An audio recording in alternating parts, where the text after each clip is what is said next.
காமராஜ் பிடிக்கலையா விட்டுருங்க. நான் நீங்க வந்து சாமி கும்பிட்டு போங்க. பொன் காமராஜ் வேற யோகிராம் சரத்குமார் தான். நான் எங்க போனாலும் அவரை தான் நினைச்சுக்கிட்டு இருக்கோம். அவர் அலோன் எக்ஸிஸ்ட், நோபடி எல்ஸ். பொன் காமராஜ் நெவர் எவர் வர முடியாது. வேற யாரையும் வர முடியாது.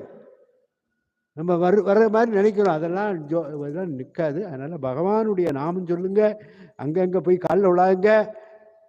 இதுதான் என்னுடைய அன்பான விண்ணப்பம். என்னன்னா ரொம்ப ஒரு downfall only because of their action. பகவான் எப்படி இருப்பாரு? அவர் ரியாக்ஷன் காட்டிட்டாருன்னா எல்லாம் ஒன்றையும் காண முடியல. இந்த பிச்சைக்காரன் alone exist, nobody else, nothing. அதனால் கேட்டு நீங்கள் அதனால டெய்லி ஒரு பாடல் பாடி அதனுடைய விளக்கத்தை சொல்லுவோம். அதனால் உங்களுக்காக வேண்டி போங்க, பாதங்களில் விழுந்து கேட்குறேன், யாரையும் வணங்காதுங்க பகவானை தவிர. யார் காலையும் விழாதுங்க. விழுந்தா உங்களுக்கு தான், நமக்கு தான். பகவானுக்கு கூட இருக்க மாட்டேன்.